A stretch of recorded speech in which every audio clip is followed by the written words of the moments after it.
So we are moving through chapter 3. Last lesson we obviously covered the first 8 verses of Romans chapter 3. Today we are moving into what is the finalization of the first of the 4 major subsections of the book of Romans. Okay, at least in terms of the direct material, which has been progressing from verse 18 of chapter 1 all the way through here to our passage, which today will be covering verses 9 through 20 of Romans chapter 3, okay? So verses 9 to 20. Right? With the ending of the portion, chapter 3, verse 20, we will have been ending this discourse, this opening discourse on the depravity of man and of the nature of the fall, the consequences upon the human condition, all these various things are just been covering. Of course, first the various nations around the world, the Gentiles, in the opening portion of chapter 1, verse 18 and following. Then, of course, getting and moving in this last couple of lessons, last 2 lessons or 3 lessons or so, onto how that also applies to his fellow Judeans, his fellow Jews, and bringing to a climax all of this through really a collection and a collation of Paul's own making here of various different Old Testament passages in quotation. Right, so the bulk of what we're looking at today is actually Paul stringing together various different quotations, as it were, from the Old Testament into one kind of chain, so to speak. Right. In order to set up the progression into the next major kind of section or subsection of chapter 3, verse 21 onward, wherein he then transitions to the nature of faith and of justification in particular. Okay, what it is, how it works, how it is able to, how faith is the means and mechanism that God has ordained by which we all, in this case Jew and Roman, in the case of the letter, can be made right with God, so on and so forth, etc. Right, things which are then going to progress through chapters 3, 4, 5, essentially. Okay, and even into a little bit of 6 as well. So this is an important point of the overall book of Romans, the overall epistle, and is, as I said, the climax really of much of what we've been looking at in recent weeks. Right. So let's read the passage and then go from there. Okay? So Romans chapter 3, verses 9 to 20. What then? Are we better? Not at all. For we have already charged that both Jews and Greeks are all under sin. For as it is written, there is none righteous, not even one. There is none who understands. There is none who seeks for God. All have turned aside. Together they have become worthless. There is none who does good. There is not even one. Their throat is an open tomb. With their tongues they keep deceiving. The poison of asps is under their lips, whose mouth is full of cursing and bitterness. Their feet are swift to shed blood. Destruction and misery are in their paths, and the path of peace they have not known. There is no fear of God before their eyes. Now we know that, whatever the law says, it speaks to those who are in the law, so that every mouth may be shut, and all the world may become accountable unto God. Because by the works of the law, no flesh will be justified in his sight, for through the law comes the knowledge of sin. Let's pray. Blessed Lord, who caused all holy scriptures to be written for our learning, grant us so to hear them, to read them, to mark them, to learn them, and to inwardly digest them, in order that we may embrace and ever hold fast to the blessed hope in Jesus Christ. Amen. Alrighty, so let's dive right in. Okay, so verse 9, yet another series of rhetorical questions that we have already become quite well acquainted with whose acquaintance we shall continue to bear with throughout the rest of the letter. What then? Are we better? Okay, the answer to which is not at all. Right? Some translations may well account and translate that word as its opposite, worse. If we were doing a very boring lesson on how linguistics works, we could explain why that why that translational thing can actually be tilted one way or another depending on how you're reading the word in the syntax of the Greek sentence. But either way, the answer actually ends up ultimately being the same. What then? Are we better? We referring to we Jews, keeping in mind that the whole context so far in chapter 3, if you look at the beginning in verse 1, we discussed this last week, obviously, then what advantage has the Jew, right? And what value is circumcision, right? So that was that focus there, okay? So he's continuing that same motif on. What then? Are we better off, okay? The answer ultimately is not at all. For we have already charged that both Jews and Greeks are all under sin, okay? So the entire premise that was held and understood culturally among the Jews, especially among the Pharisees and others, but across the whole culture, which Paul obviously intimately acquainted with, was this dripping sense of self-righteousness, okay? As we discussed last week, right, to just refresh memories, we see this in the Gospels of course, the Pharisees continually, along with the Sadducees, the scribes, so on, questioning Christ in an antagonistic form, saying, of course, well, we have Moses, we have the law, we have these various customary elements, the circumcision, and so on. That is what makes us right with God, the fact that we have been chosen and we possess these things, right? But the whole point is that he has already charged that all mankind is under sin, okay? Conscience, things going back into the end of chapter 2, particularly verse 14 onward, okay, in chapter 2, right? And he then begins to quote, okay, a kind of container, as it were, of passages. And this is not one specific section. He's drawing from multiple different sections and just kind of chaining them together into a brand new section of quotation, as it were, okay? In order to support that basic principle that, no, even in the Old Testament, God describes and reveals and explains that all mankind is under the curse of sin, that the human condition is inherently fallen, that the depravity of man is total in the sense that it extends to all of our human person, it extends to all of our human nature. It is not that we are inherently good people that sometimes do bad things, okay? It's what's, again, especially coming out of the Reformation, was crystallized in a terminology that we call in theology total depravity. Total not meaning that every single last thing that a person ever does is evil, right? Total talking about scope, right? So the entire human condition is fallen. We are not able to rescue ourselves by some way. That would be the heresy of Pelagianism, okay? Interesting, we passed on and talked a little bit about Pelagius yesterday in church history, right? To support this, he then begins, again, a variety of quotations, some of which are direct, actual quotations. Other elements are, I suppose, functioning as paraphrases, okay? Or even just straight echoes from certain portions of other parts of the Proverbs or wisdom literature, okay? So let's read through again verse 10. As it is written, there is none righteous, not even one. Okay, there's almost this anticipatory shutting down and cutting off of the path of anyone who might try and point out someone that they knew who was a really good guy one time, right? There is none righteous, not even one. There are none who understand. There is none who seeks for God. These kinds of words are drawing from, even to give you just one place first off, Psalm 14, verses 1 to 3. Okay? I'll read it for you. The wicked fool says in his heart, there is no God. They act corruptly. They commit abominable deeds. There is no one who does good. The Lord looks down from heaven upon the sons of men, right, mankind, to see if there is anyone who has insight. Insight being one of the English synonyms for wisdom. Okay, anyone who seeks after God.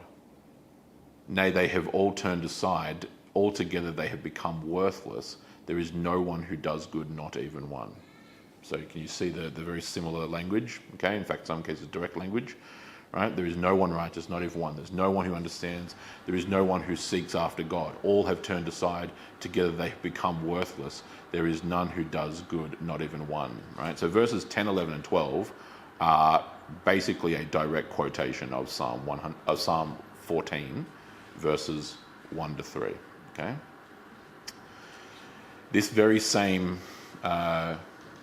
aspect, again, also in this case, both of them written by David, right, would be Psalm 53, verses 1 to 3. Okay? So Psalm 53, verses 1 to 3. The wicked fool says in his heart, there is no God.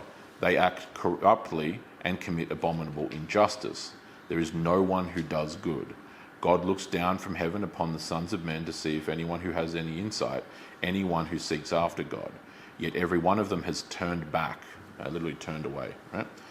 Together they have become worthless. There is no one who does good, not even one. Okay, so both of those Psalms, David actually uses the exact same wording, basically. Right? In the beginning of Psalm 14 and the beginning of Psalm 53. Right? In our passage of Romans 3, the Apostle Paul is quoting both of those Psalms effectively together. Okay? In verses 10, 11, and 12. That's where the quotation is ultimately drawing from. All right? And so what is he saying, and why is he referencing this? Well, even before we get into the direct actual material and start to break down the words themselves and the meaning therein, the portion that I mentioned in the introduction, namely and specifically, that here he is using, St. Paul is using these Old Testament texts to explain and articulate to his fellow Jews, right, what then are we better? The answer is no, because even in the Old Testament, none other than the great sage King David speaks and says all of these words himself, right? That this is in our own scriptures, speaking as Paul, right? This is in the Bible. This is David talking, right?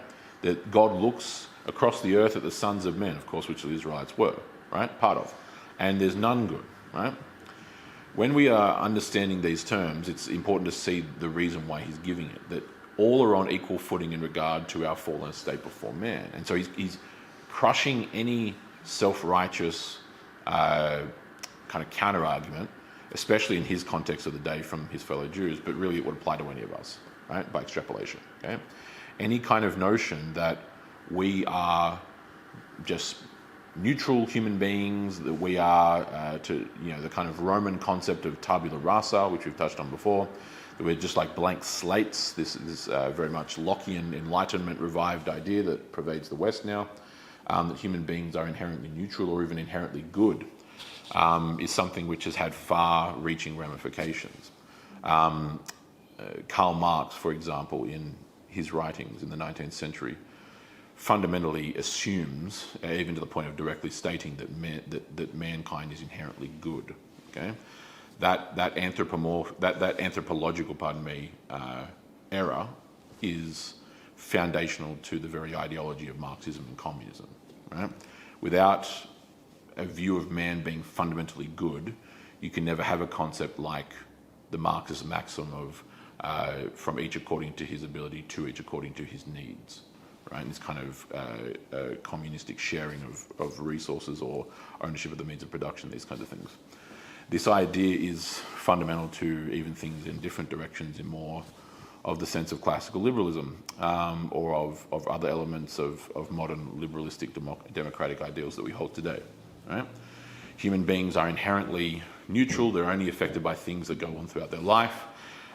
Therefore, there is this inherent assumption of rights and of qualities and of character that comes with being a human being ipso facto, that therefore grants certain things like voting powers or economic agencies and these other forms of things. Right? The problem, not that everything in that aspect is completely wrong or incorrect, but the problem with that is that that's just not true foundationally. Okay?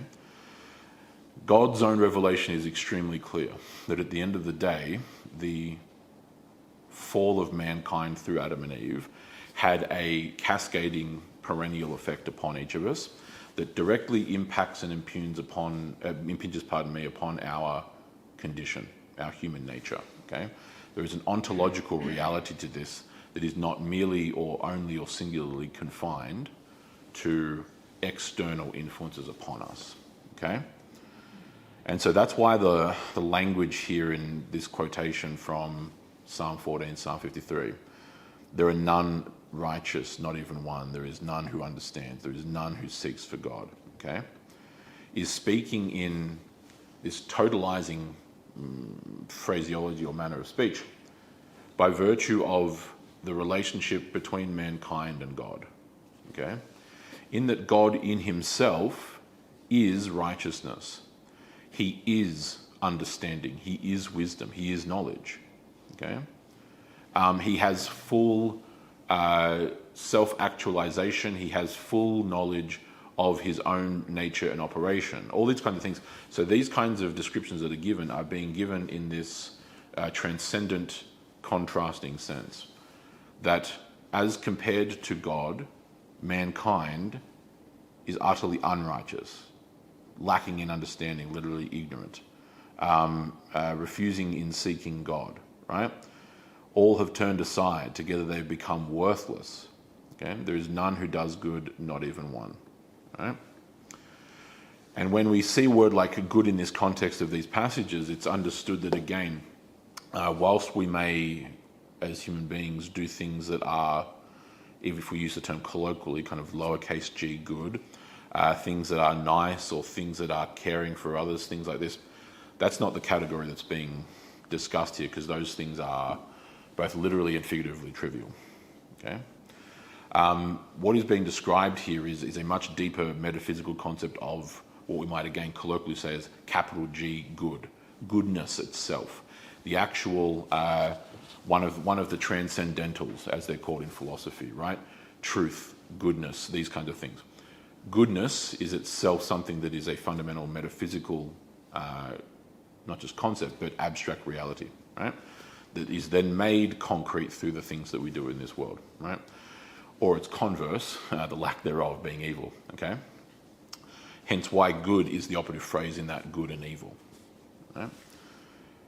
There is none good, there is none who is in himself good. Only God is good, okay? Because of the condition that has come about as a result of the fall, okay?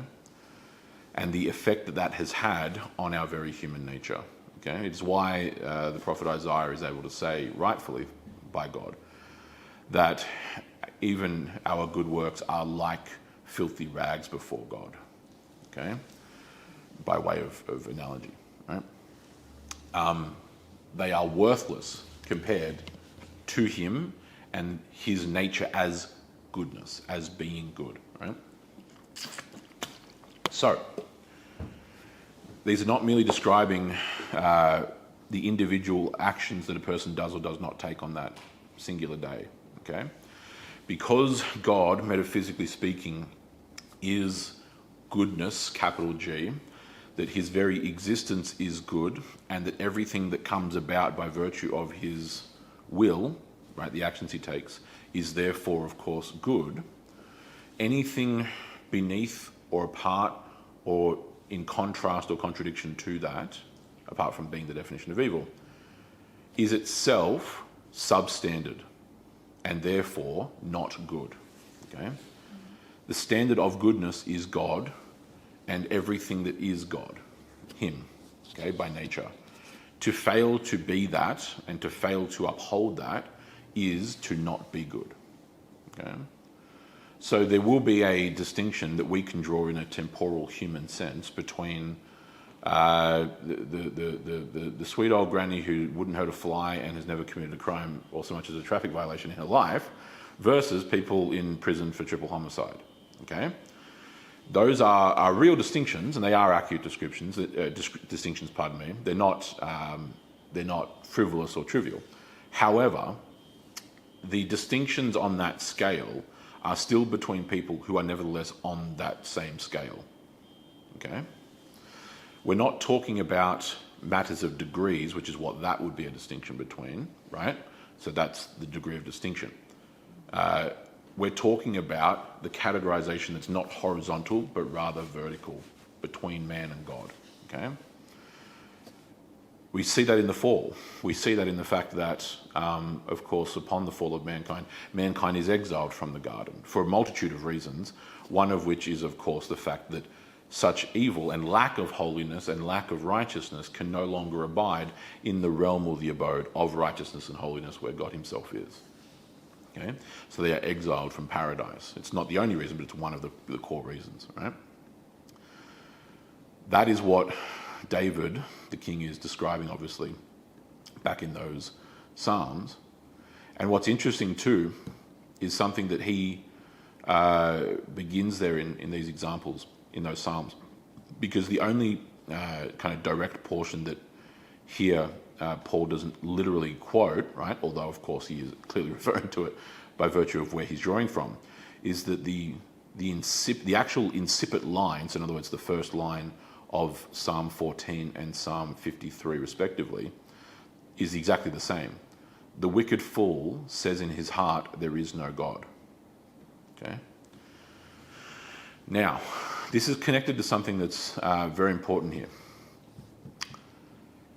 Obviously, we exist in a time that is significantly different ideologically than the one in which these words are written. Okay? So in a meaningful, I'm speaking in generalities here, not necessarily specifics, right? But in a general sense, there has never been what we could meaningfully or accurately describe as an atheistic culture in the ancient world, right? Even the medieval world, right? Cultural atheism of the actual kind of unironic belief that there is no God is by historical standards a very novel thing, okay? Especially in the most hardline of forms of the actual just straight on materialist nature of atheism, like the denial of anything spiritual / abstract, okay? Is a very, very novel thing. It's never appeared in the history of the world, okay? It's an advent of the last 200 years, right? So we obviously tend to then read these words, and when we see there is no God, we're naturally going to then connect that to atheism, which is totally a fair application, right? However, the snare or the trap that does lurk for us as modern Christian readers, right, which if we're not careful we'll walk headfirst into, is that if this is written in a time where literal atheism is really not a thing in the world in any meaningful sense generally, what then does this mean? Because it can't be referring to something that, again, in a general sense, doesn't really exist yet. At least not in the sense of a cultural ethos, a systematic ideological understanding, these kinds of things, right? Well, it ties directly into exactly what the rest of the wording is, right? So to remind you, again, the first sentence is, the wicked fool says in his heart, there is no God, okay? They act corruptly. I'm using the one from Psalm 14 here. They act corruptly, they commit abominable deeds, right? We know what abominable deeds are. They're the most egregious violations of the law of God, okay? There is no one who does good. The Lord looks down from heaven upon the sons of men to see if there is anyone who has wisdom. Key detail. Anyone who therefore seeks after God. He doesn't. They have all turned aside. Altogether they have become worthless. There is no one who does good, not even one. What David is doing is he is connecting wickedness with godlessness. Okay? What he's doing in essence is saying that those who are wicked and who violate the law, who have no meaningful regard for piety or devotion to the law, who don't live their life according to the moral precepts of God and his commandments, they are wicked. And they are what we would today, I'm going to use an anachronistic term, what we would call today functional atheists. Okay? So functional atheism is an important distinction that has to be derived, right? Much as I mentioned earlier that when it comes to sins committed in our temporal life, there is a distinction of degrees in what one does throughout their life, right? People can end up in very different places. That are all still on the same playing field, of has this person committed sins against God, yes or no? The answer is yes for everyone, right? The degree of distinction is only that, a degree of distinction. In this case, atheism does also function the same way philosophically, right? By that, what I mean is the only difference ultimately between kind of professional atheists, for lack of a better term, like thinking of, say, the New Atheist movement of the early 21st century, right, if you have any familiarity, figures like Richard Dawkins and Daniel Dennett and Sam Harris, other figures which some of you may not be familiar with, right? Popular atheists who promoted atheism as an ideology through books and interviews and speeches and debates and podcasts later on and so on and so forth, right? So as I say, professional atheists, right? People who atheist evangelists is what they're rightly called, right? The difference between those figures and just your average Joe Schmo living life, working a 9-to-5 job, wife and 2 kids and a dog and a house and a mortgage and just life in general, who just has no real general regard for anything beyond the material existence that they have. The only difference between them is the same as that other dynamic in regard to sin. It is merely a matter of degrees, okay? Ultimately, it is the same functional lifestyle with zero meaningful regard in any particular sense for anything transcendent, anything spiritual, anything divine, right? So, whilst this might be called, and those are the Richard Dawkins, while that may be called devout atheism, rightfully, right? So there's an actual ideological or philosophical devotion to the idea of atheism, religious or ideological atheism, right? So devout atheism. The other end of that spectrum is what we do rightfully call functional atheism. You are living as if there is no God. You might think, if you were asked point blank a question, that person may well go, yeah, maybe. I mean, I don't really know. I haven't really thought about it. So we might describe that term as agnostic, which is what most people in that case would fall into, right? Usually without realizing that agnostic are without gnosos, knowledge. Its Latin equivalent, ignoramus, right? Which is literally the translation of agnostic in Latin. Most people usually don't like to find out that they're walking around as an ignoramus, literally. But alas, it's this sense of, I'm without knowledge. Well, it's funny you should say that, because after all, the Lord does look down from heaven upon the sons of men to see if there is anyone who has insight. Right? So he seeks if there's anyone with knowledge, okay? And he doesn't find him. What he's describing here is the fact that to inherently, and this is the key point to understand, to reject God's commandments, his laws, his revelation, the way of life, the natural order of the world that he has created, to reject him ultimately is to say there is no God. Because inherently you have made yourself the arbiter and authority of these transcendental truths, even to the point of denying them, right? You are a law unto yourself, which of course we see in so many phrases, like in the book of Judges, there was no king in the land in those days. Every man did what was right in his own eyes, right? And I've explained before when we're going through Deuteronomy on Sundays, that that's a very important phrasing that is done there in the book of Judges, with very particular intent. It is not that every man just does whatever he thinks he can get away with, although I'm sure plenty did. It's whatever he thinks is right in his own eyes, right? So he's defining for himself. The people in those days of the book of Judges, for centuries there, right, at the end of the Bronze Age, are deciding for themselves what they believe to be right and wrong, okay? That is functional atheism. Because that example, well, really, actually, to be honest with you, both ends of that atheist spectrum, the devout atheist and the functional atheist and everything else in between, right? So the atheist and the agnostic, we might more academically say, every one of them are deciding what is right in their own eyes. Because, again, such people are also just living life. The vast majority will never commit a crime. The vast majority will never go to prison. The vast majority will never be in trouble with the law. Right? I'm talking about the law enforcement, right? All these kinds of things, just on a statistical basis, right?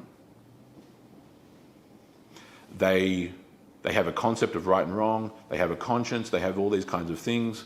There are things they find insulting or unethical. There are things that they would or would not do based on their own conscience, all these kinds of things. So it's not that they have no concept of morality, but we've already been told in this book that everyone has the concept of morality because everyone has a conscience from God. And the conscience is itself spiritual, it's abstract, right? We can't point to a particular organ where the conscience is. It's not, we poetically and metaphorically refer to it as the heart, but we already know what that means. We use that terminology today, right? We still talk about love in relation to the heart, but the heart is just the cardiac muscle that pumps blood and has atriums and vessels, and it's not, right? We're not speaking about it biologically, we're speaking about it spiritually or typologically, right? Abstractly. In this case, what David is doing is, well, to use the word, it's insightful, right? It's extremely wise, right? That's why he's often been referred to as the sage king, right? The sage, meaning the wise man. Because what he's saying is that the wicked fool says in his heart, there is no God, right? In other words, the one who rejects God's wisdom says in his heart, there is no God, because he has rejected that God, right? So to be lawless, in other words, to defy and reject God's law, and God is the ultimate lawgiver and judge of the cosmos, is to reject God. Okay? By rejecting the law, you reject the lawmaker. By rejecting the lawmaker, you've rejected God because he is the lawmaker. You see what I mean? It's a very simple Socratic axiom, right? And so that's why he can quote this, okay, and make this very important distinction that of what we do today call, in our modern parlance, functional atheism. Okay, the person who functions as an atheist, as if there is no God. Right? That aspect, functional atheism, has been around for thousands of years. Okay, ideological atheism, right? Devout atheism, religious atheism. The more technical term of atheism, that has kind of capital A atheism, that is a novel invention ideologically and philosophically over the last 200 years. Agnosticism, capital A agnosticism, or what we would rightly call functional atheism, that has been around for ages. That has been around, really, to be most technically speak, if we were to be really technical, since Genesis chapter 3. Because in the instant and moment of the fall, Adam and Eve acted as if there wasn't a God who'd already told them what to do and what not to do. Okay? Fundamentally, super duper important. The scriptures connect lawlessness, i.e. rebelling against God's law, right, not upholding it, with the rejection of God, because he's the lawmaker and the lawgiver, right? And he is the judge. Right? That's why these words appear here. So when there is none who understands, there are none who seek for God, okay, it ties into that reality as well. Okay? Verse 11 itself, in the case of Romans 3, is speaking about something even deeper, right?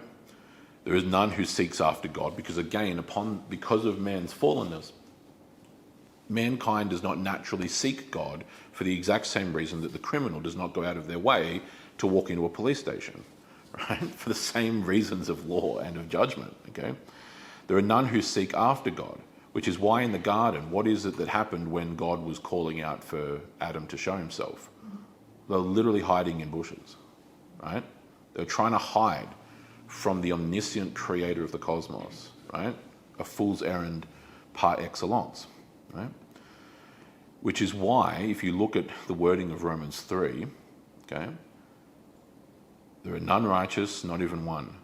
There is none who understands, right? In other words, has knowledge. There is none who seeks for God. What's the very next line? All have turned aside. Right? They've turned away from God. Okay? Mankind dwells in darkness by virtue of his own hand, his own sin. And the darkness hates the light. We're told that multiple times in Scripture. Okay? Which is why, of course, we are told and promised, both as a blessing and as a curse, depending on who you are, that what is done in the dark shall be brought to the light. Right? That the light of God shall reveal all that is done in darkness, in secret and hidden. Right? That what mankind thinks he can get away with and has thought he has gotten away with for thousands of years on end will be brought into the light, right? In many respects, it always is, right?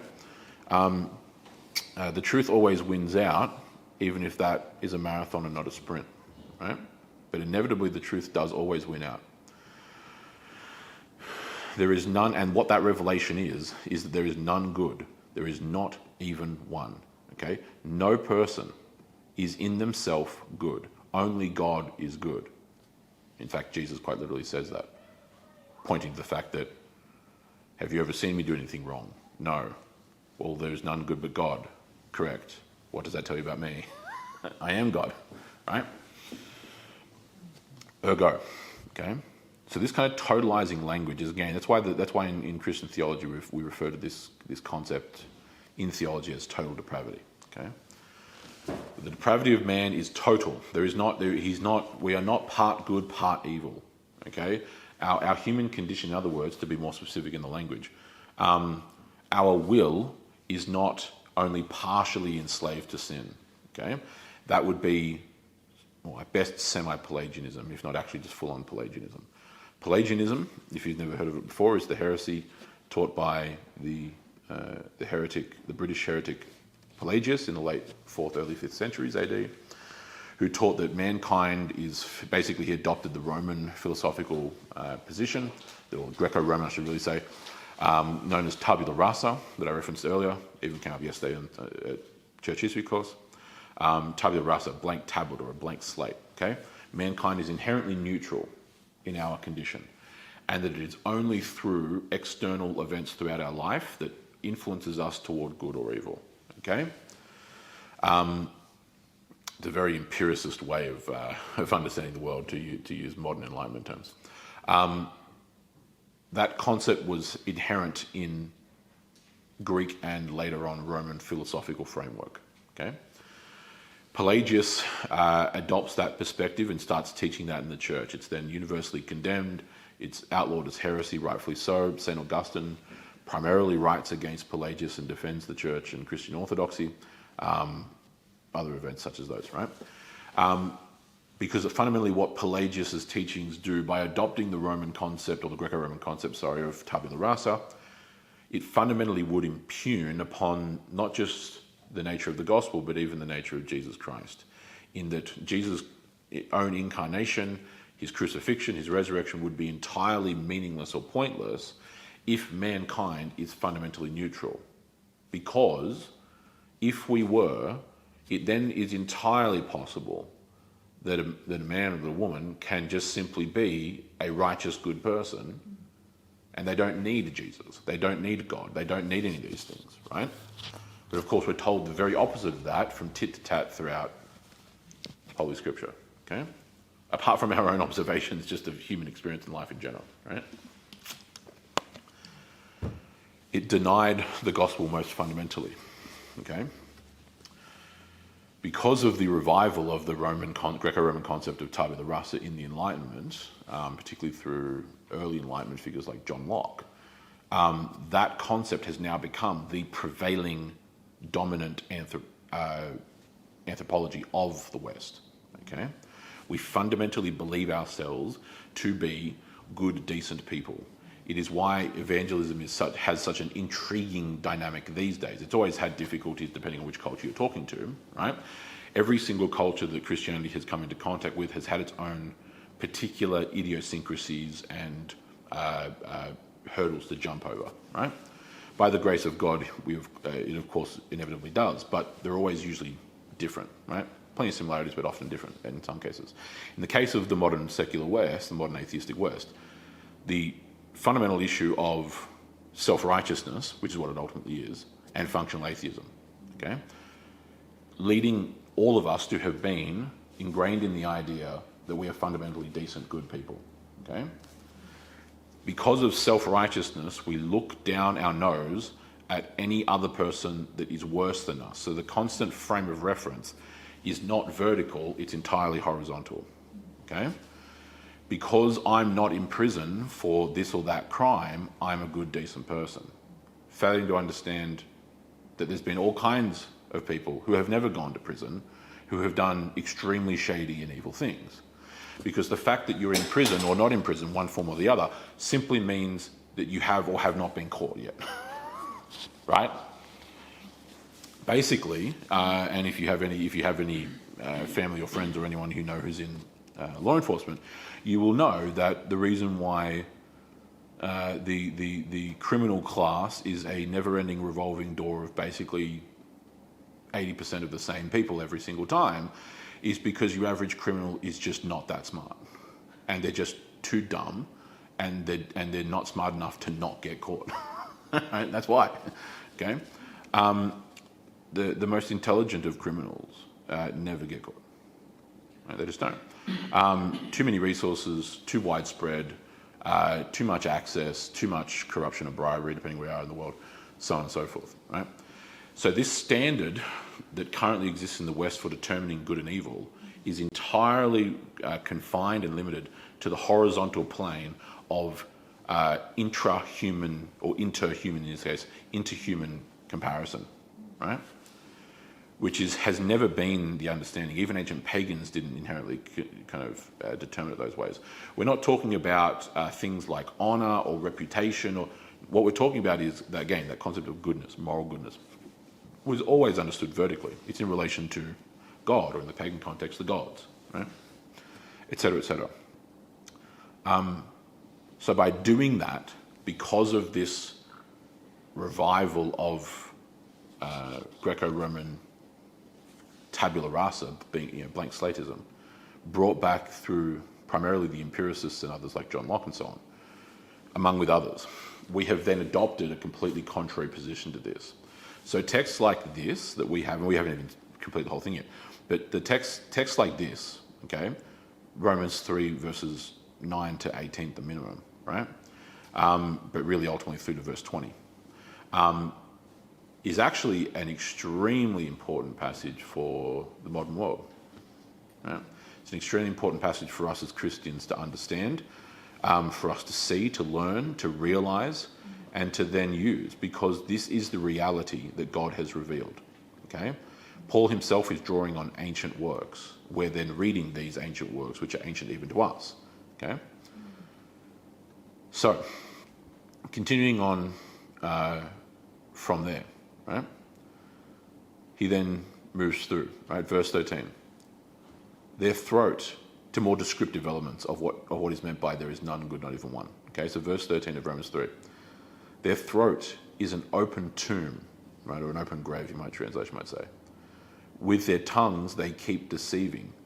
The poison of asps meaning vipers, serpents, is under their lips, whose mouth is full of cursing and bitterness. Okay, what's being described here is something which Christ, our Lord himself, actually explains very particularly and specifically. When he is being accosted by the Pharisees and co for violating certain elements of ritual cleanliness laws and other elements concerning the Sabbath, so on, he explains that it is not what goes into the mouth of man that defiles him, but rather what comes out of the mouth of man that defiles him. Okay? Out of the mouth has come many curses, says the Proverbs on more than one occasion. Okay?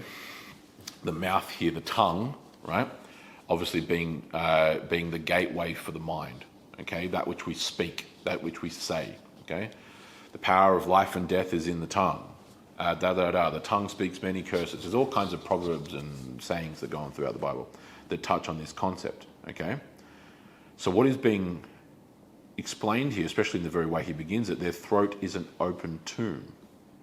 Right? So their throat being an open tomb is, again, very on the nose, but should hopefully explain to you what's being meant by what he's saying. It's the same exact reality that is explained when the Lord says of the religious leaders of the Jews in those days that they are whitewashed tombs filled with dead men's bones. On the exterior appearance, they are devout, pious, highly religious men, but internally they are sinful and corrupt like everyone else, but so mired in self-righteousness that they refuse to accept that. Okay? A thing which opens up more broadly as you go through the Gospels to all of the people among the Jews in those days, okay, who are the very ones who are still drowned in this kind of attitude which Paul is in Romans kind of crushing, right? And so the actual specific language of this phrase, their throat is an open grave or an open tomb, is a direct quotation of Psalm 5, verse 9, where it just literally says the same thing. And as well as then the language of the tongues being used for deceit, and the poison of vipers or of asps or of serpents, same thing, under their lips, comes from Psalm 140, verse 3 in particular. Okay, so Psalm 5, verse 9, and Psalm 140, verse 3, really being the portion here of what makes up verses 13 and 14 in Romans 3. Okay, so when he says this, again, most of the language should be fairly straightforward and obvious as to what's meant, right? But because their throat is an open tomb, it's the stench of death and being dead in trespass and sin. That's what comes out, right? Their tongues. So with their tongues they keep deceiving, right? So people lie. The poison of asps is under their lips, right? So talking about the poison, of course, that comes from a snake bite. But more importantly, the central kind of crucial motif there is serpentism, right? It's serpentine in nature. So he's drawing an inherent connection between humanity and the serpent, the words of the serpent. It's playing back to Genesis 3. Do you understand? Right? So whenever you see serpentine language in Scripture, it's inherently drawing connection and parallel to dark demonic forces and influences, right? To evil, ultimately, right? Serpents being pretty much the primary symbol of evil, among other symbols in the ancient world, right? They're also a symbol of divinity by virtue of the false gods, but alas, that's a different subject. Whose mouth is full of cursing and bitterness. Now again, we already have covered this, but it's helpful to keep pointing it out. Like, does he mean, when he says in verse 14, whose mouth is full of cursing and bitterness, does that mean that, is he trying to say that every single last word that anyone ever utters, ever in the history of mankind, is just bitterness and cursing? Well, no, because I'm sitting here right now doing neither, right? So again, what's being meant? He's using this totalizing language to describe the human condition, right? That the depravity of man is not only partial, it is total, okay? It impacts and impinges upon our entire will. That we are dead in our trespasses and our sins. We are slaves to sins. We are not free of this by virtue of our own human agency. Only God can rescue us from it, etc., etc., okay? In the case then, progressing in verse 15, their feet are swift to shed blood, destruction and misery are in their paths, and the path of peace they have not known. Okay? So in other words, the disastrous consequences that come about from mankind's actions of death and destruction. Okay? So notice what happens here. And again, we mentioned the obvious tie back to this kind of serpentine language, and the allusion to the serpentary image. The two kind of human functions that are being tied up or encapsulated in verses 13 through 17 are words that are poisonous and deceitful, and actions which are deathly and destructive. Both of those, apart from being tied up in the garden itself, eat of if you the day that you eat of the tree of the knowledge of good and evil, in that day you shall surely die. So by listening to the deceitful, spiritually poisonous words of the serpent, death was introduced into the world. We then jump forward all of one chapter to what? Cain and Abel and the first murder. Death. Destruction. Their feet are swift to shed blood. Destruction and misery are in their paths. The kind of destruction and misery that comes from killing a percentage of the world, technically speaking, that would put Genghis Khan and others to shame, right? Adam and Eve are described as having sons and daughters. Right? We don't get the daughters' names, but they're described as having sons and daughters. But either way, you're talking like maybe a dozen people by the time you get to Cain and Abel. if that. And so Cain's slaughter of his brother, at least if you go off the named people, kills a quarter of the world's named population, 3 out of the 4, 1 of the 4. And so in this case, what this is talking on is tying back to these specific conditions that go all the way back to the garden itself.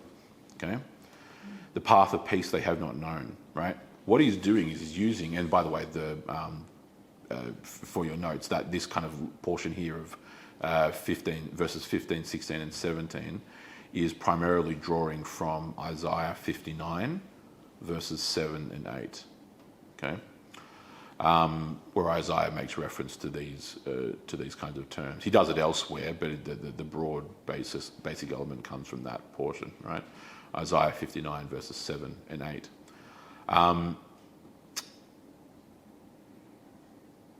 Ergo, this whole portion is echoing, again, it doesn't literally quote it per se, but it certainly is, it's paraphrasing the concept that famously is written by the sage in Ecclesiastes chapter 7, verse 20.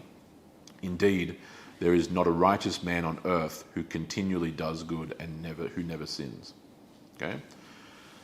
That sentence of Ecclesiastes chapter 7, verse 20 is the most concise, direct explanation of what is meant by the transcendental concept of capital G, goodness. Okay? I'll say it again. Indeed, there is not a righteous man on earth who continually, active, ongoing, present, continually does good and never sins. Okay? That's what goodness, capital G, is. Continually doing what is good and never sinning. Okay? Because that's not just what God does, but that's who God is. Hence why what he does. Okay? So God is eternally good by nature. His nature is good. Because of his nature being eternally good, everything that he does is therefore good. He never sins. He never does what is wrong. Right? God is not a man that he should lie, as the Old Testament says at various points. So that's why we explained earlier on that the nature of the transcendental goodness is God's nature. Okay? Anything that is substandard to that is what is evil. Okay? By failing to do this, and again, as the sage rightly points out here, the wise man, there is not a righteous man on earth who continually does good and never sins. Hence why, from the quotations from the Psalms and elsewhere, as Paul says in Romans 3, there is none righteous, not even one. Okay?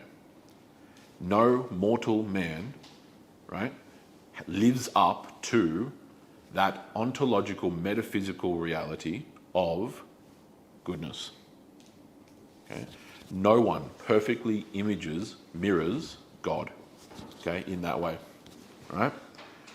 And so, by nature, to quote from elsewhere in the scriptures, by nature we are children of wrath. In other words, we are those who incur God's judgment.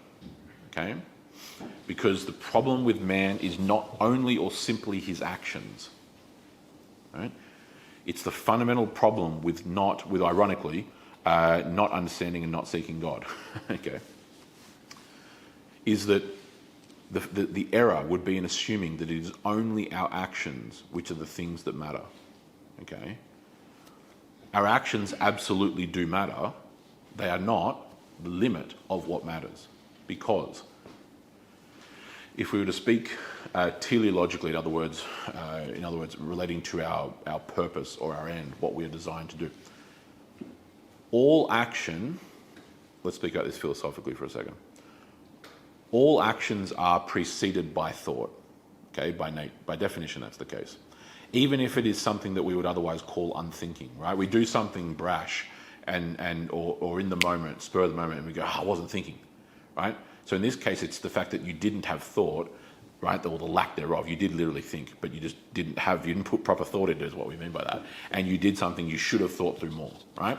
Either way, actions are preceded by thought. Right? Things that, as I'm speaking here, I'm thinking about what I'm trying to say and where this is going and blah, blah, blah. Right? everything that we do, this should be fairly self-evident, okay, and obvious. Because of this, it's the same philosophical dynamic, therefore, that precludes or eliminates any kind of concept of doing something evil, doing something wrong, and then just kind of feigning some sense of ignorance, per se, right? When I say that, I'm not talking about like the kind of wrong, quote unquote, whether it is or is not a different discussion, but the kind of wrong that comes from like, you know, not knowing some niche sub-clause in Australia's tax code and then like the ATO like pulls you up on it or something. We're not talking about that, right? What we're talking about is the fundamental essence of conscience. That's the context of this book, right, that we've had thus far. We're talking about the fact that all mankind knows what is right and wrong. We know that murder is wrong. We know that rape is wrong. We know that lying is wrong. We know these things, okay?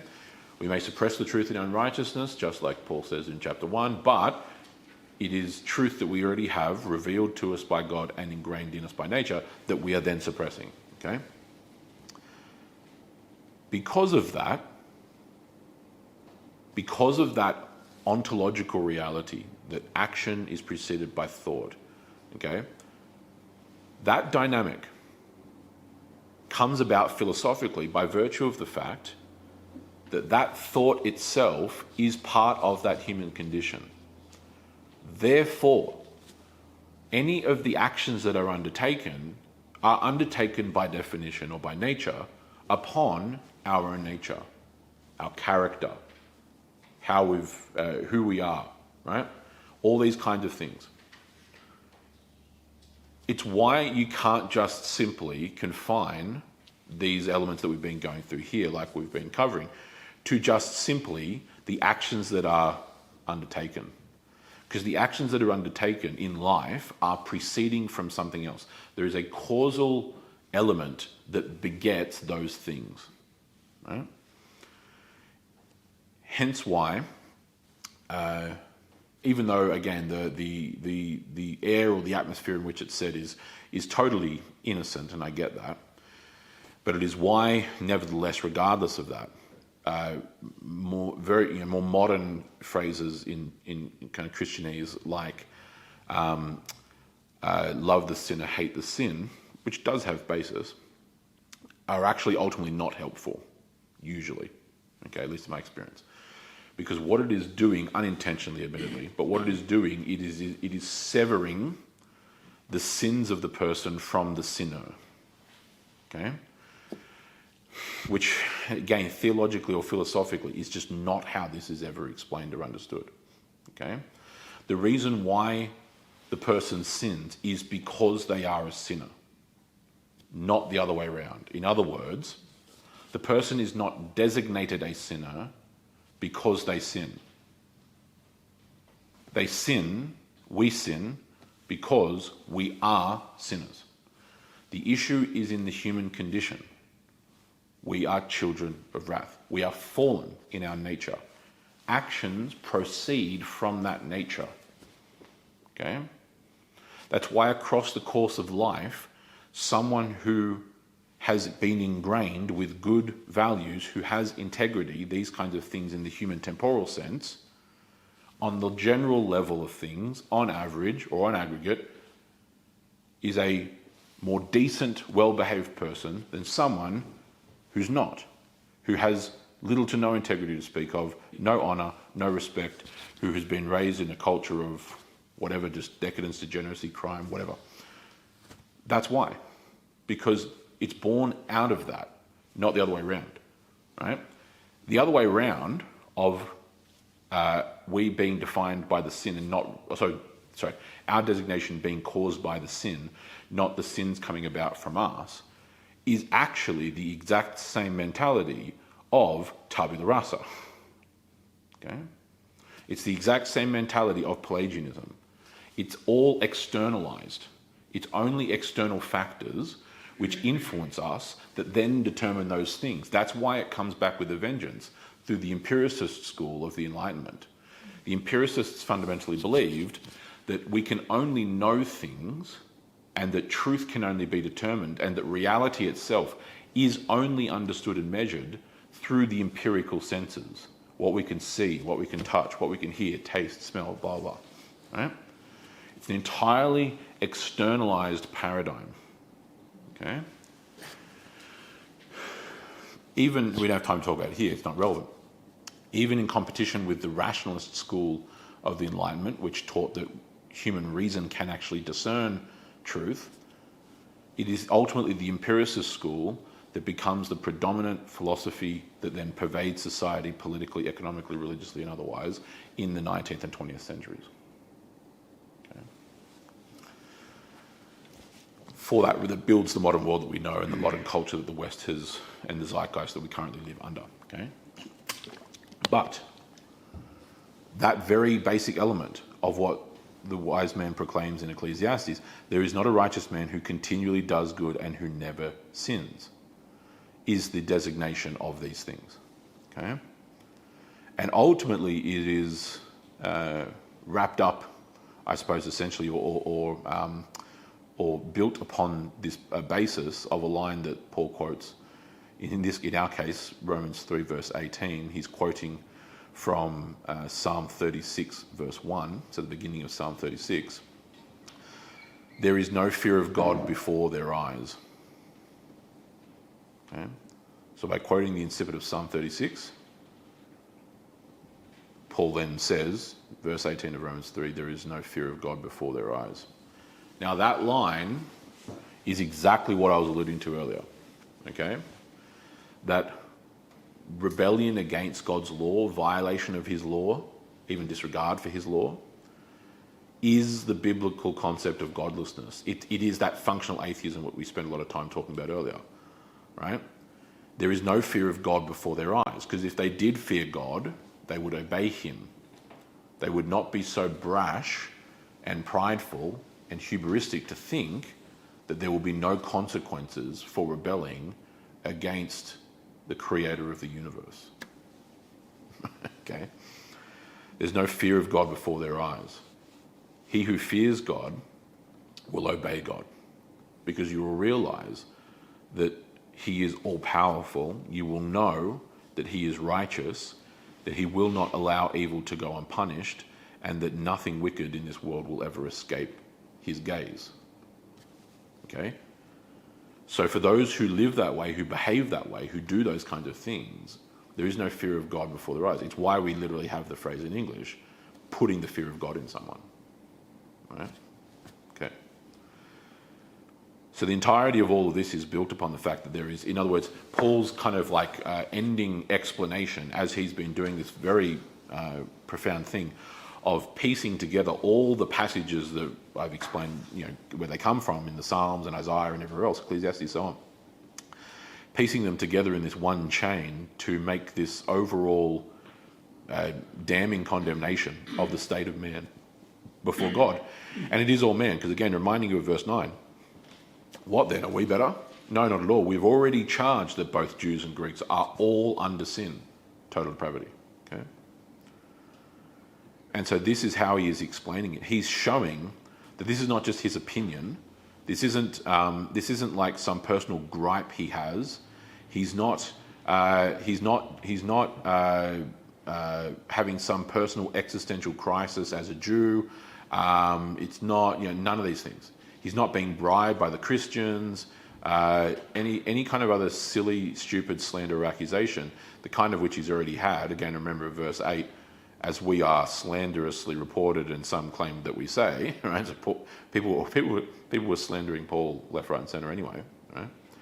He is basically saying to the Jews, or even to the Greeks as well, anyone, quite frankly, who would disagree with this point that he's been making thus far in the end of chapter 2, beginning of chapter 3, that if you don't believe me, well, here's what God says already, right? And then boom, boom, boom, boom. Multiple places all up and down the Old Testament. Right? Verse 19, therefore, now we know that whatever the law says, it speaks to those who are in the law, so that every mouth may be shut and all the world may become accountable to God. Okay? So the fact that you, my fellow Jews, Paul's in essence saying The fact that you possess the law, the fact that you have that, and that it's an advantage to you, verse 1, that it is great in every respect, that advantage, verse 2, because you were entrusted with the oracles of God, the same kind of law that was revealed by the oracles of God. That is an advantage to you because you now know the law. It's also a disadvantage to you because you now know the law. Right? See what I'm saying? So it's an advantage to you because you know the law. It's also a disadvantage to you because you know the law. Right? It speaks to those who are in the law. So that every man, and for this particular purpose, and what he's doing here is he's explaining, again, we've touched on in previous Bible studies like Galatians, the threefold use of the law. Okay? He's touching here on the aspect that I often analogize as the mirror. Okay? The three uses of the law that I use, the analogies that I give, the analogous symbols, covered back in our previous study on Galatians, are, in no particular order, the mirror, the shield, and the flame. Okay? i.e. the torch. Right? The mirror that reflects, the shield that protects, and the flame that enlightens. Right? And shows the path forward. Okay? There are three uses of the law. That's why we call it the threefold use of the law in Christian theology. Okay? It reflects our state before God back unto us. Because the law of God comes from and is built upon and premised upon God's own divine nature and character, right? Same thing. We are therefore shown the chasm that exists between our fallen human nature and God's perfect divine nature. Okay? In other words, the current estate of the imago Dei, the image of God in man, is shown to be shattered. Okay? Because the mirror that's reflecting back on us is broken. Right? In that sense. The second of those being the shield, it protects. So here is what is good, capital G. Here is what is righteous, capital R. Right? And by that, you can then identify evil and protect against evil. Right? You can punish evil, which is the sword that the king bears. Right? To protect the good, right, and to punish the evil. Right? The third of that being the flame or the torch, it enlightens, right? Your word is a lamp unto my path, so on and so forth. Okay? And so in that sense, it shows us how to live rightly in the world. It shows us how to live a good life. Okay? This is talking about that first usage of it, essentially. It's talking about the one I'm referring to there. It's talking about the mirror, right? It speaks to those who are in the law so that every mouth may be shut and that all the world may become accountable to God through the knowledge and realization that we all fall short of the glory of God. Okay? Which is exactly what, even if you just cast your eyes very quickly down to verse 23, for all have sinned and fall short of the glory of God. Okay, we're going to get into that in the next lesson. Right? As he continues verse 20, in the way in which the world becomes accountable to God, because, very important here, by the works of the law, no flesh will be justified in his sight. For through the law, in other words, by means of the law or by the way of the law, comes the knowledge of sin. Okay? Comes the knowledge of sin. Again, he's not directly quoting the first half there, so verse 19. Technically, verse 20. Verse 20 is a reference to ultimately Psalm 143, verse 2, okay, which says fundamentally the same thing. Okay, no flesh will be justified in his sight is the direct portion that's essentially quoted there. Okay, but because of the works of the law, no flesh will be justified in his sight. For through the law comes the knowledge of sin. Okay? What is meant by that part of verse 20? Because Pelagianism is a heresy, and that man is not merely a blank slate, because we are not simply neutral beings that are then only or purely influenced by things external to us throughout our life, we cannot, by nature, uphold the law. We can't actually do it. It's why we are called elsewhere in the scriptures children of wrath. Okay? We are born in sin. In sin did my mother conceive me, says David in the Psalms. Right? Our inherent nature is corrupted, as we've well covered. Okay? Because of that, we are enslaved to sin. We are dead in our trespasses, spiritually dead, speaking, right? Not physically, but spiritually dead, in our sins. Okay? Our will is in bondage to that sin. What that means fundamentally, as we've covered already many times, is that the orientation of our will is bent toward evil. Not every single last thing that we ever do at every single second is evil, right? But we've already explained what the standard of good is, back from Ecclesiastes chapter 7, verse 20. Continually doing good and never sinning. Okay? So we don't do that. No one continually does what's good and never ever sins ever. Okay? By virtue of that, it is because by works of the law, no flesh will ever be justified. So it is impossible for us to do good works of the law and then be made right with God. We can't do it. Okay? The law, ultimately, in itself, is powerless to save anyone. The New Testament makes that abundantly clear on multitudes of occasions. Okay? This is the fundamental folly that the Jews had. Right? By standing there and saying to Christ that, well, we have Moses and the law, that only served to condemn them.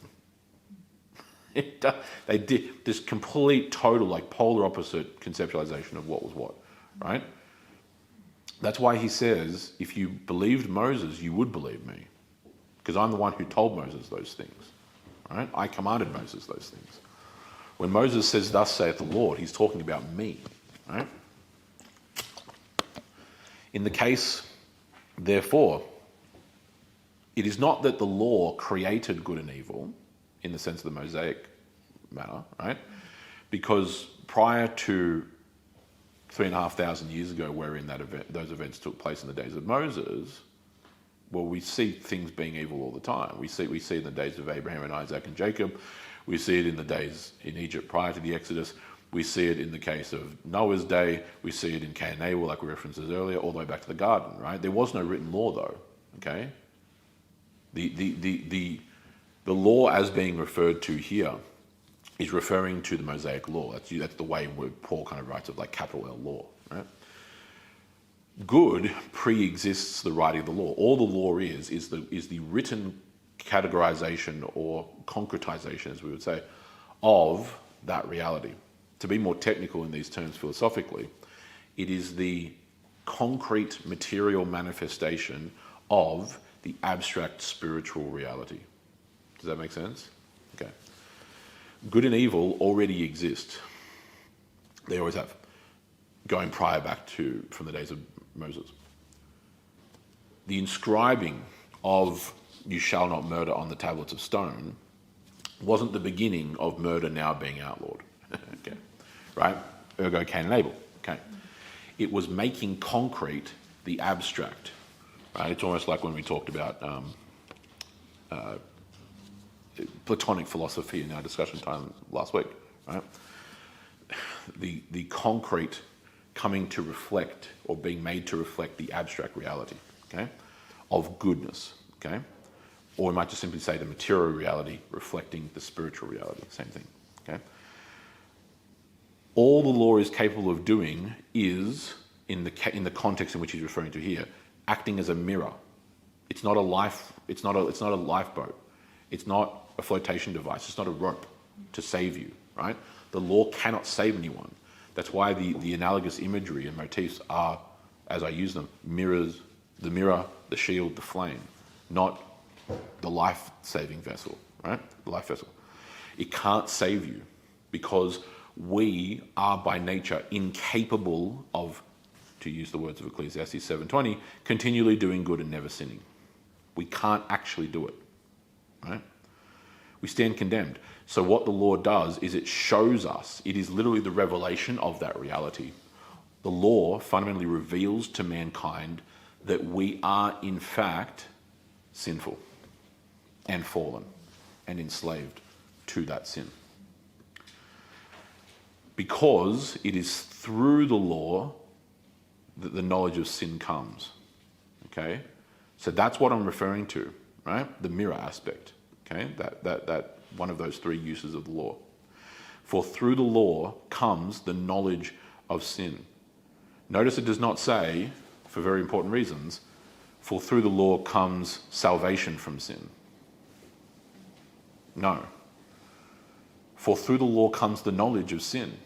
You now know. It ties back all the way back to the tree of the knowledge of good and evil, right? In that deeper, more primordial sense, right? Now mankind knows the distinction between good and evil because we have now done evil, right? In disobeying God there in the garden, okay? So through the law comes the knowledge of sin. We now come to the awareness and knowledge of our sin. It doesn't save us from the sin. It can't save us from the sin. It was never designed to save us from the sin. Even why, therefore, the consequence of that is why you get later on in the Old Testament, the sacrifices of bull and goats I have never taken pleasure in. Well, then why the heck did you command them then? Right? Why on earth why in this law, why did you command that we do all these sacrifices from Leviticus? To reveal that we have sins, in the case of the Israelites, that they had sins that they could not atone for. Because every single year we've got to come back and do the same thing over and over and over again. There was never a one and done. There was never a now this has been fixed because we spilt blood of this ox on the altar and did the thing that God told us to do. They have to repeat it over and over again to cover the previous year's sins. But then they go and commit new sins. And then they've got to cover those sins, right? It's this constant never-ending cycle. Until, as the author of Hebrews points out in a book specifically written ultimately to the Hebrews to explain those concepts, right? That Christ's sacrifice is once and for all. It's not to be repeated because it can't be repeated. It's done. It's actually done the thing that all the laws of the rituals and the sacrifice in the Old Testament could never achieve. And that is why as well, that portion there of verse 20, like the ending of verse 20, the second half, the second clause of verse 20, for through the law comes the knowledge of sin, right? In other words, through understanding of the law or knowing the law, we then realize the depth and gravity of that sin, okay? Is also part of the equation for how we then understand the nature of sin itself, okay? There is a categorical distinction between the fallenness of the human condition and the effectual sins that we commit in life, okay? Remember earlier we were explaining about how the scale and scope of sins in people's life of person A and person B is only different by a matter of degrees, not nature. Okay? The hyperbolic examples we used earlier of the sweet old granny who's never hurt so much as a fly and the person in prison for triple homicide is only a matter of degree. It's a degree of distinction, not a matter of nature, a difference in nature, okay, or a distinction in nature, right? All have sinned and fall short of the glory of God. To what degree that happens is then dependent on various other things, right? It's why I will even say, even in the context of a Baptist church, that we do have to be a little bit careful with some ideas, like, for example, presuming that we can put off baptism till later years simply because there is a category of innocence in regard to knowledge of sin among children. Because there is an innocence among children. Children do not know or understand the law of God, especially not in infancy. Now, eventually that reaches a limitation, right? Because children don't need to be taught how to lie before they all of a sudden start lying about everything left, right, and centre, right? And walking into the kitchen and finding little Timmy with the red crayon or texture in his hand and the entire kitchen wall and floor repainted and scribbled with a Picasso-like mess of red texture everywhere, and then asking little Timmy, "Did you do this?" And he says no, whilst he's literally holding the proverbial red texture in his hand, right? They don't need to be taught that because that's coming from the nature, right? But the child doesn't have the knowledge of these kinds of levels of things that we're talking about here for like very obvious and self-evident reasons. I don't need to explain that, right? So there is a knowledge of sin that comes about, okay? Even in ways, by the way, that can be, that can even progress into deeper cultural things, right? So, for example, right, to try and round this point off to help us understand what I'm trying to get at, without getting too macabre, although they are real world scenarios, so they're just going to fall that way, unfortunately. I've watched police interviews, for example, in France, one I'm thinking of, where there were two, in this case, two African migrants from somewhere in West Africa, former French territories, migrated into Paris. They had, collectively, I suppose technically be gang rape. They had gang raped a woman in Paris. They've obviously been arrested for this. They have them dead to rights. They literally had camera footage of the alleyway. French police are interviewing these two guys separately. I only saw one of them, and explaining to them that exactly what I'm talking about here. They have them dead to rights, and there's this kind of glazed, confused look on the guy's face. That particular perpetrator was 17. And it's as if he couldn't, even in the conversations, because there's translations of it, he's like questioning with almost like a sense of innocence in his eyes, a sense, to the policeman in asking him what's wrong, like asking him what has happened or why am I here, and not conceptualizing understanding. Not in some kind of psychopathic sense of just putting on a show. It was quite evident that this West African guy just did genuinely not understand what he had done wrong by taking a woman with another guy, dragging her in an alley and raping her. Because in many respects, in all kinds of different parts of not just West Africa, but sub-Saharan Africa, right? Not every place, I'm saying all kinds of parts. There is an absolutely and utterly prolific culture of rape, okay? That is still there to this day. Right? For people who have done any kind of work in Africa or have any working knowledge of Africa, you will know that in all kinds of places in West Africa and Sub-Saharan Africa generally, there are places where rape can only be described as culturally ubiquitous. Right? There is no concept among certain tribes in Africa of having a desire, having the sexual impulse or desire, and then just not finding the nearest woman to you, even if that woman is family. It's the same thing that occurred here when we arrived here in these lands, and the same culture that pervaded Aboriginals, right? It's a culture that in some places in the outback still exists as much as it's been suppressed, right? Of just the routine sexual exploitation of sisters, aunts, mothers, cousins, blah, blah, blah, blah. And so there is this way in which even culturally, because of the suppression of truth and unrighteousness over the course of thousands of years, you can end up with such a decadent and sinful culture that even the concept of not brutally raping someone is something that just doesn't alight upon the mind, right? That's the kind of thing that is being talked about of suppressing the truth in unrighteousness. But it's bookended here, because keep in mind, that's the beginning of this section in Romans 1 where he begins the main part, right? Romans 1, the first 17 verses of the introduction, verse 18 onward, the beginning of this subsection, right? So he begins the subsection talking about all mankind knows the truth and suppresses that truth in unrighteousness, and then finishes the subsection with a bookend explaining, by works of the law no flesh will be justified in God's sight, for through the law comes the knowledge of sin. Okay? That even though that sin can be suppressed, A, it is the suppression of something that is already there, but B, more importantly, as we've already been saying, it's not just knowledge. It's not only external factors, it's an internal ontological reality of the human nature. Okay? Because good and evil pre-exists Moses. That's how all of this comes into a kind of conclusion here for this subsection that now is for us ending in Romans chapter 3, verse 20.